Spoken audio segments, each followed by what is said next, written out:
l'art de l'harmonie, c'est l'art d'envelopper. Ça, c'est majeur. C'est bizarre, hein?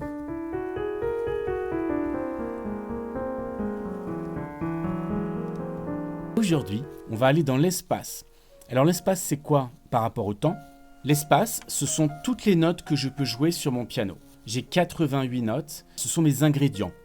D'ailleurs, le piano est utilisé comme terme en cuisine. Imaginez que vous soyez chez vous en train de faire la cuisine. Vous mettez tous les ingrédients sur votre plan de travail. Vous composez avec votre espace. Composer, je vous le rappelle, du latin componere, poser à côté.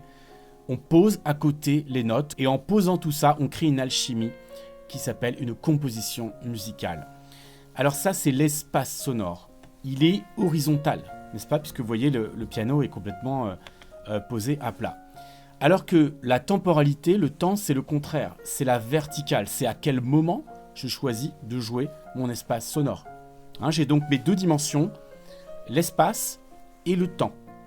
Et quand on est pianiste, quand on est musicien, chef d'orchestre, finalement quand on est instrumentiste, on combine toujours ces deux dimensions-là. Il y en a une troisième qui est l'humain, vous avez en haut de la carte, qui est de faire ça en contact avec le public, en contact avec sa propre harmonie personnelle, sa propre intériorité, celle du compositeur. Donc voilà, ce sont les trois dimensions qui créent la musique. Des notes dans le temps et avec une certaine connexion à l'humanité. Je vais repartir de la musique de Barbara, à savoir l'Aigle Noir.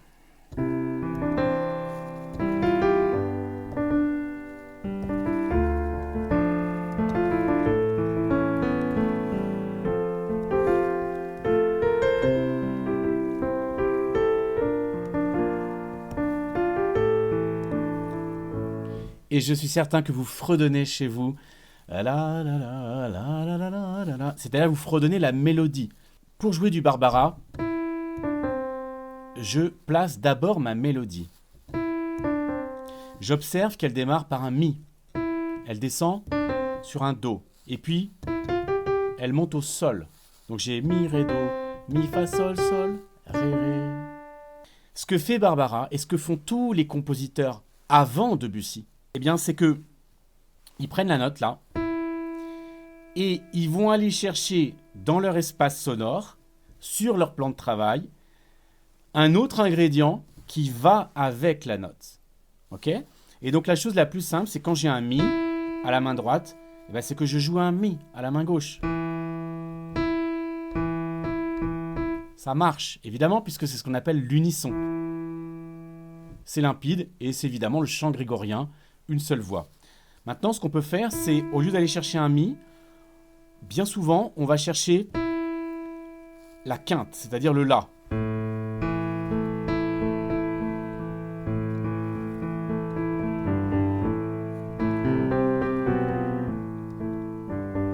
Et quand je vais chercher la quinte, c'est-à-dire une note qui a 5 ingrédients d'écart de mon Mi, j'obtiens un La, et j'obtiens surtout la suite du grégorien, une sonorité un petit peu moyenâgeuse, c'est le début de l'harmonie.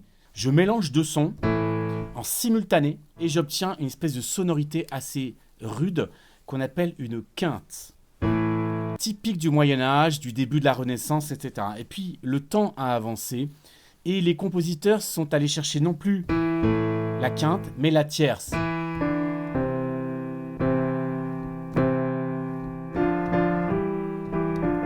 Là, je ne joue que 10 tierces et ça commence à sonner à notre oreille parce qu'on est habitué, bien sûr, à ces sonorités très douces que sont les tierces. Mes chers amis, au Moyen-Âge, les tierces étaient très mal vues.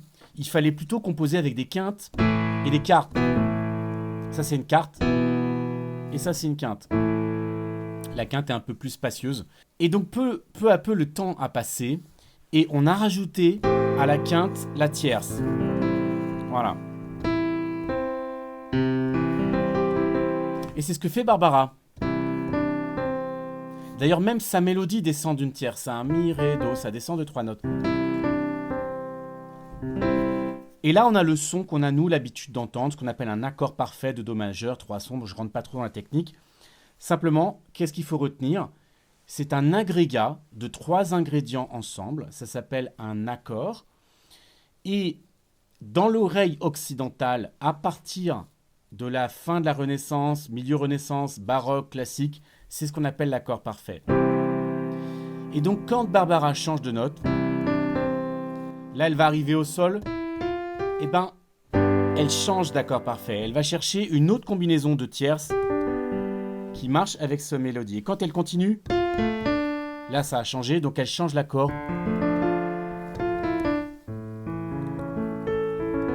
Donc c'est assez simple, parce que à chaque note de la mélodie qui change, je fais correspondre un accord. Si bien que je synchronise à la perfection la mélodie et l'accord, la basse qui l'accompagne. Ça, c'est l'écriture de la musique classique pendant 4 siècles. Et donc, au bout d'un moment, les compositeurs en ont eu un petit peu marre.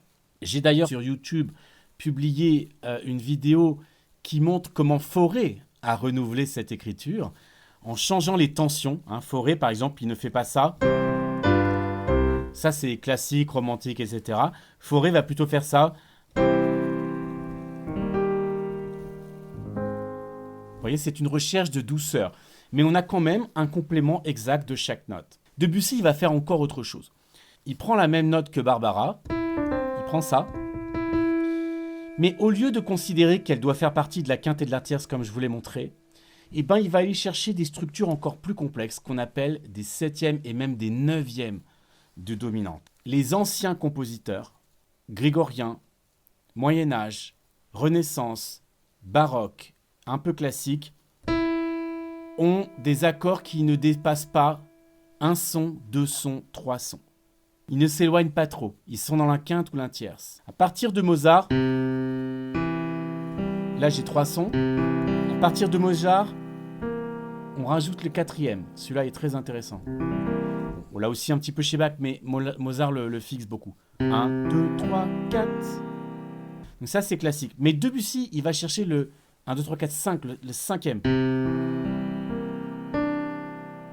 Ça c'est Debussy. Ce n'est pas Mozart. C'est le fait d'aller chercher une distance entre les ingrédients qu'on n'avait pas dans le passé. Exemple, musique de Barbara. Au lieu de faire ça, qui est du Barbara, je vais éloigner ma basse. Je vais aller chercher des notes beaucoup plus lointaines et ça donne ça. Je commence comme ça. Et là, on reconnaît plus l'aigle noir. Vous voyez, cet accord-là, il ouvre des paysages incroyables, des espaces sonores complètement nouveaux, parce que nos oreilles, elles connaissent les classiques, elles connaissent Mozart, elles connaissent Verdi, Beethoven, je peux tous vous les citer, Bach, Handel, Buxtehude. Et quand on entend Debussy, on sent qu'il ouvre un monde nouveau. La raison, elle est très simple, c'est la distance entre les notes de la mélodie et les notes de l'accompagnement. Donc une fois que vous avez ouvert l'espace avec des notes de Debussy, imaginez si en plus vous faites le balancier.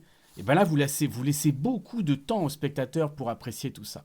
Et donc c'est ce mélange d'un espace ouvert et d'un temps ouvert, l'espace et le temps, qui font que Debussy arrive à faire oublier l'être humain et à laisser l'espace cosmique, la vibration de la nature, dominer notre perception. Ce qu'il faut retenir, et je pense que vous l'entendez, c'est que dans une harmonie classique romantique, on jouerait comme ça.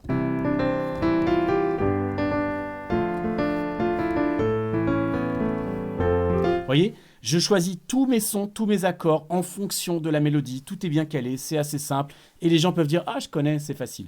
Avec Debussy, je vais aller chercher des sons plus loin qui vont donner plus de distance.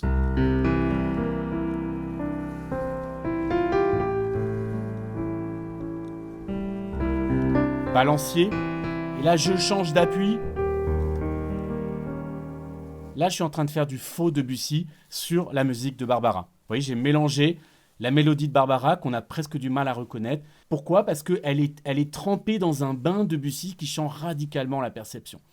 C'est pour ça que je vous disais tout à l'heure que l'art de l'harmonie, c'est l'art d'envelopper, c'est l'art d'entourer. J'ai un personnage et la manière avec laquelle je l'entoure va changer la perception du personnage. En cinéma, on fait beaucoup ça. Vous pouvez avoir un personnage à l'écran, la manière de l'éclairer, clair-obscur, contre-champ, lumière par en bas, lumière par en haut. Enfin, tout ça, ça va changer la perception qu'on a des choses.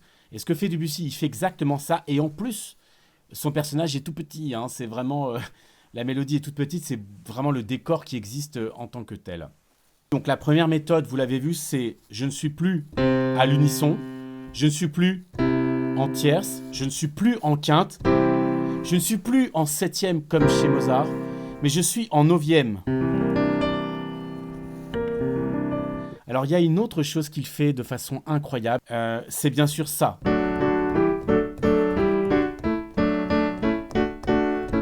Gamme de Ré majeur, on est chez Beethoven, on est dans le majeur, la plénitude. Alors si Beethoven avait été un petit peu triste, il aurait pu le faire en mineur. Hein.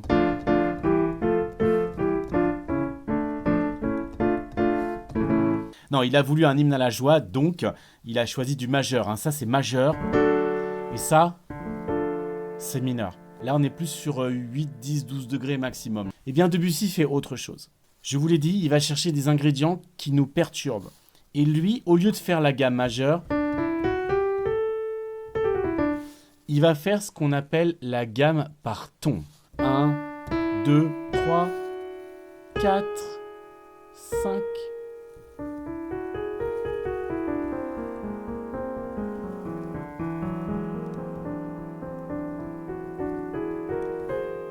On est perdu parce qu'on n'a pas les repères habituels. Normalement, on a le 1 et le 5. Hein, ça c'est facile, ça sonne classique, romantique, etc. Et avec Debussy, on n'a pas la même chose, on a plutôt ça.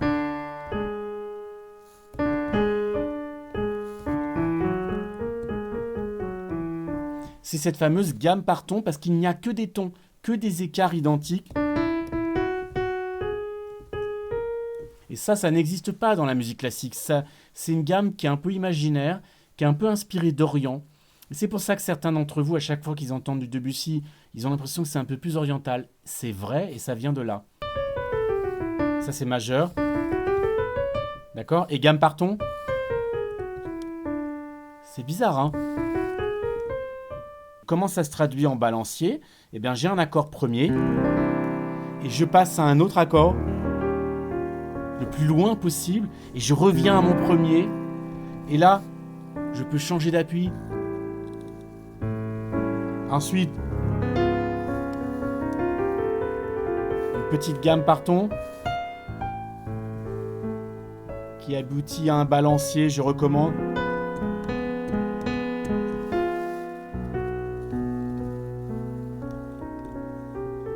Voilà, hein, vous voyez, c'est ces ingrédients-là qui sont tout à fait inattendus. Il y en a 3. La gamme par ton, le mouvement en balancier et la fameuse 9e de dominante. Donc c'est comme si en cuisine, il était allé chercher de nouveaux ingrédients.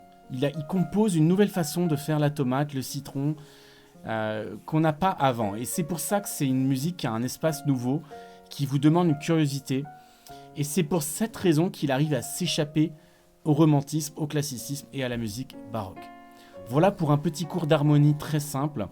Ce qu'on retient, mes amis et mes amoureux de musique, là on a parlé de 2 dimensions principales de la musique que sont la mélodie et l'harmonie. La mélodie, c'est le personnage, c'est l'humain, ça ne l'intéresse pas, clairement. Au contraire, les mélodies vont être au 2e plan et très peu existantes, si bien que les violons ne les joueront jamais, puisqu'il n'y en a pas, et donc vous ne les chanterez jamais. On ne peut quasiment pas chanter du Debussy, c'est presque impossible, puisqu'il n'y a pas de mélodie, il faut être clair. Donc c'est le paysage, le décor, l'ambiance, l'espace, c'est ça qui l'intéresse. Et pour ça, il faut rentrer dans l'harmonie, ce qu'on vient de faire aujourd'hui. Et l'harmonie, c'est quoi? C'est le mélange des notes les unes avec les autres dans la simultanéité de l'espace. Et bien ces agrégats, c'est de s'éloigner de plus en plus entre la note du haut et la note du bas. Je m'éloigne si bien que je vais créer des grandes sonorités qu'on appelle les 9e de dominante. Et après, j'ai des gammes étonnantes, etc. Et donc, quand je mélange ça, ces ingrédients-là, qui sont en eux-mêmes une ouverture d'esprit et une ouverture d'espace, quand je les mélange avec le balancier qui me permet d'attendre, eh ben, j'ai une formule magique, j'ai une formule d'une puissance incroyable. Parce que j'ouvre un espace dans le son et en même temps je le fais attendre. Et quand je reviens par le balancier à mon premier espace, alors je peux le comparer. Et donc je peux revenir après à un 3e, vous voyez. Et c'est comme ça qu'il fait, de façon très douce, très subtile. Voilà pourquoi il y a des notes incroyables chez Debussy. Et quand vous vous sentez suspendu, quand vous sentez que c'est un peu oriental, quand vous sentez que on vous laisse rêver, qu'il y a de l'espace, alors c'est probablement du Debussy ou inspiré de Debussy.